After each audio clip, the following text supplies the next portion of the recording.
1.1 আপডেটের পর পিকটা পুরোপুরিভাবে চেঞ্জ হয়ে যাবে। থাকবে না এই ঘর বাড়িগুলো, সবকিছু চেঞ্জ হয়ে যাবে।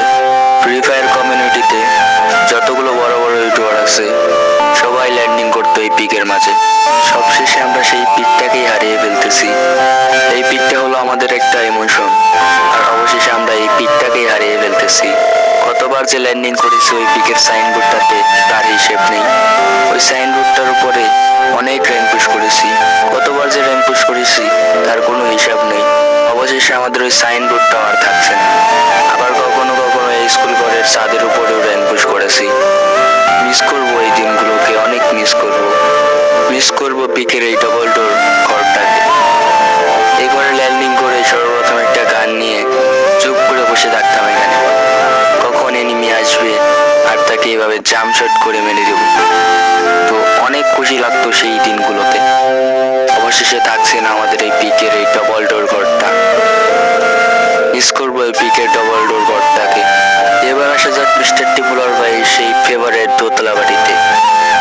এই বাড়িটা ছাড়া মিস্টার টিপুলার ভাই অন্য কোনো ঘরে নামতোই না, শুধুমাত্র এই ঘরটাতেই ল্যান্ডিং করতো মিস্টার টিপুলার ভাই।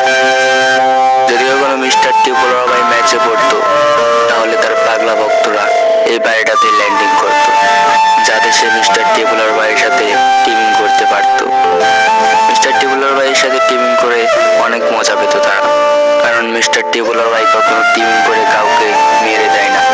তাই তো আমিও মিস্টার টিপুলার ভাইকে অনেক ভালোবাসি। এই দোতলা বাড়িটার উপরে অনেকে ক্যাম্প করতো, এই সিঁড়িটার সামনে গান হাতে নিয়ে দাঁড়িয়ে থাকতো, আর যখন এনিমি আসতো তখন তাকে মেরে ভরপুর লুট পাওয়া যেত।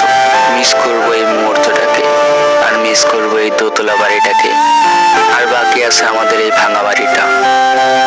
আর এই ভাঙা বাড়িটার উপরে রোকেপে ল্যান্ডিং করে সর্বপ্রথম একটা এনিমিকে মেরে একটা গান হাতে পেলেই উপরে যত আকাশে এনিমি আছে সবগুলোকে মেরে দিত। দেখে আলাদা একটা ফিলিং আসতো তখন। এই আপডেটের পর যখন পিকের নতুন বাড়িটা আসবে তখন মনে হয় না পিকের ছাদের উপরে কোনো রকম গান থাকবে আর কাউকে এখান থেকে মারা যাবে। মিস করবো এই পিকের ঘরে গান না পাওয়া মুহূর্তটাকে। গান না পেলে এনিমি মার খেয়ে দৌড়ে দৌড়ে ভাগতাম, আর যখন গান পেতাম হাতে তখন এনিমিদেরকে খুঁজে খুঁজে মারতাম। আর এই টায়ার দিয়ে জাম্প করে অনেক এনিমি মেরেছি। যখন এই ঘরের ভিতরে কোনো এনিমি পুশ করে বসে থাকতো তখন এই টায়ার দিয়ে জাম্প করে এই দিক দিয়ে ঘুরে যেয়ে ওদিক দিয়ে নেমে চুপ করে গানটা হাতে নিয়ে তাকে মেরে দিতাম। কতই না মজা লাগতো তখন, পিছ থেকে একটা এনিমিকে বোকা বানিয়ে সুন্দর করে হেডশট মেরে দিতাম। মিস করবো এই পিকের এই টায়ার দিয়ে জাম্প করে এনিমি মারাটা। আসলে সময়ের সাথে সাথে সব বদলে যায়, আর বদলে যায়